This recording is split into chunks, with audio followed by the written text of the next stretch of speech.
श्री कृष्णाय वयं नमः। कहते हैं सच्चिदानंद रूपाय भगवान के कथा में 3 स्वरूप बताए गए हैं, सत, चित और आनंद। कहते हैं महाराज कि सत्य क्या है, सत्य क्या है, सत्य कारण कौन है और वो किसमें पाप लादा जाए, ये विचार चल रहा है। बहुत समय बीत गया, तभी उसी नगर में एक कुछ और ब्राह्मण आए। ब्राह्मण आकर के राजा का महल पूछने लगे कि राजा का महल कौन सा है। वहीं पर एक लुगाई बैठी थी। ब्राह्मणों ने आकर के लुगाई से पूछा कि मैं राजा के महल में जाना चाहता हूँ, राजा का महल कौन सा है। जैसे ही पूछा राजा का महल कौन सा है, और ब्राह्मणों को लुगाई ऊपर से नीचे तक देखी, बोली ध्यान से जाइयो, बता तो मैं दूं। लेकिन राजा ब्राह्मणों को जहर देकर के मार देता। अब देखिए चुगली करी।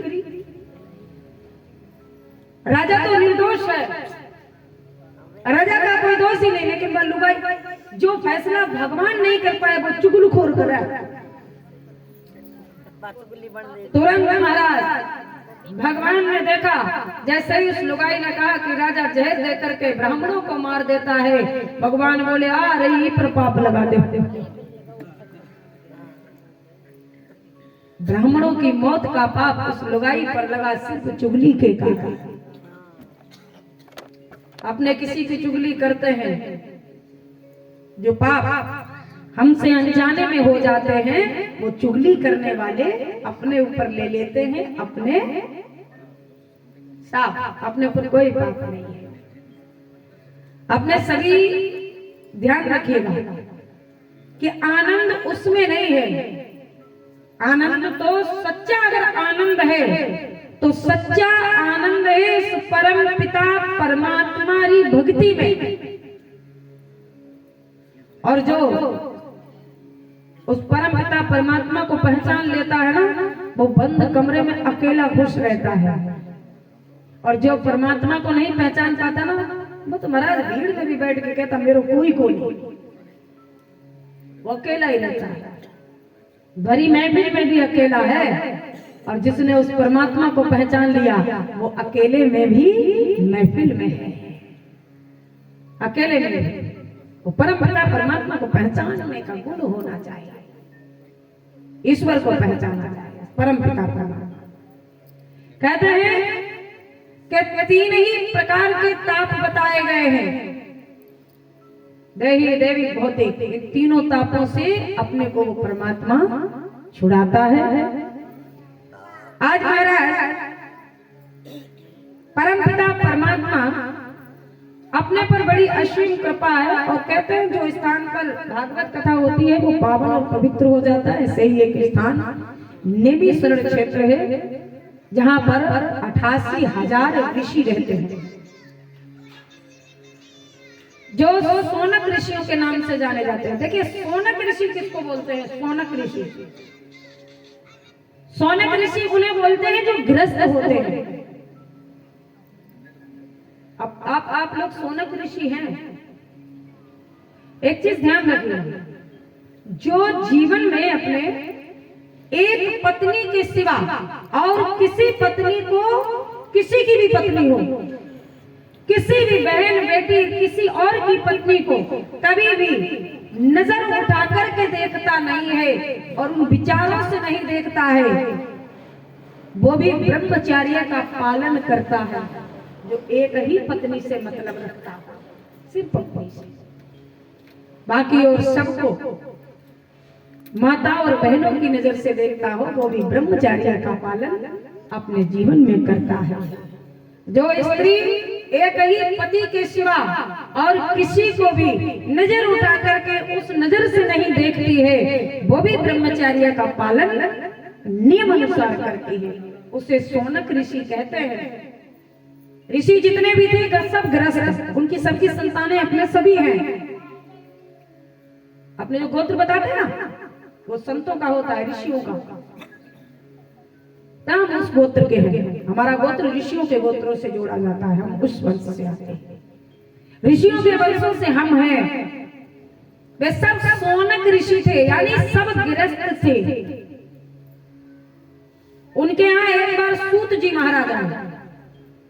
सूत जी महाराज को सोनक ऋषियों ने प्रणाम किया, ऊंचे आसन पर बिठाया और ऊंचे आसन पर बिठा करके उनसे हाथ जोड़ करके कहा, हे प्रभु कोई ऐसी बात बताओ जो सारे जगत को जीवों का कल्याण हो जाए।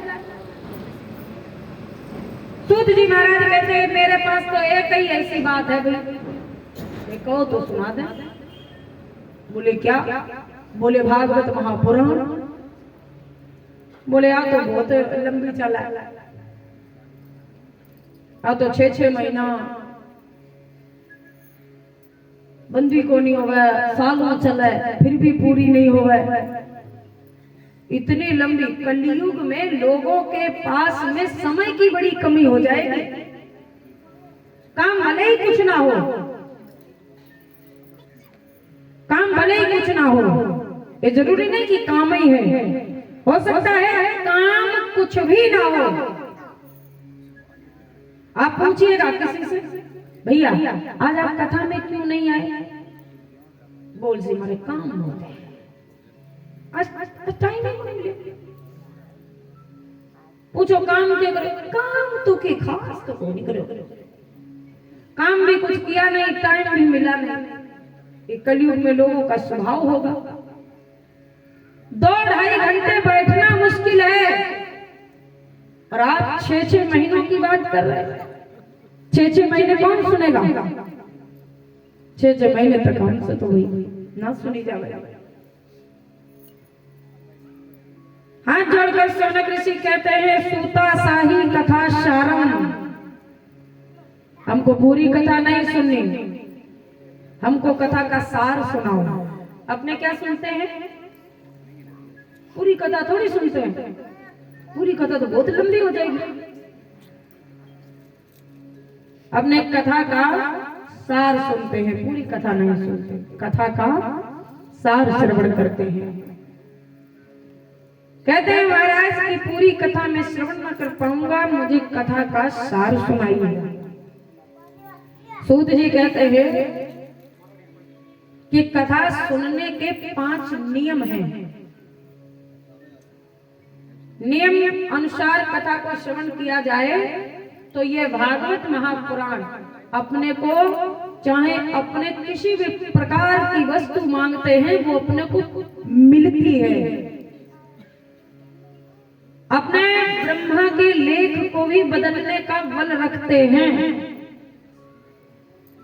होनी भी डाली जा सकती है, बस अपने में भगवान को मनाने का बल होना चाहिए। होनी भी डाली जा सकती है। कहते हैं महाराज नियम अनुसार इस कथा को श्रवण किया जाए 7 दिनों तक, तो जीवन में आप जो भी चाहते हैं वो आपको अवश्य मिलेगा। नियम कौन कौन से हैं? बड़े ध्यान से सुनिएगा।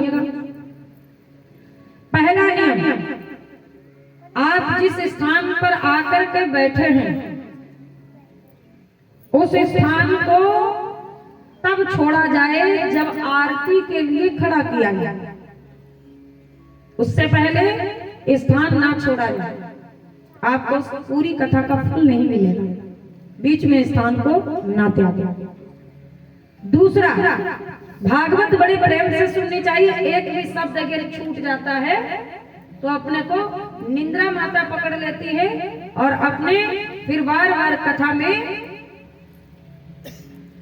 अपने पूरी पूर्णता कथा को श्रवण नहीं कर पाएंगे। हर पूरी कथा को बड़े प्रेम और बड़े भाव के साथ, लगन के साथ सुना। तीसरा, भागवत की बातों को अपने घर भी ले जाना चाहिए। अपने घर भी इस कथा को लेकर के जाए। घर का वातावरण शुद्ध होता है। आपने जानते हैं ना, तो बात करते हैं घर के अंदर कि बहुत बढ़िया कथा, बहुत बढ़िया, मैं तो सुनने गया, बहुत अच्छी कथा चला, मैं तो इस कथा को सुनने आया। देखिए, अपने इधर इधर हमारी कथा लगातार तीसरी है, तो 65 से हनुमान जी गया।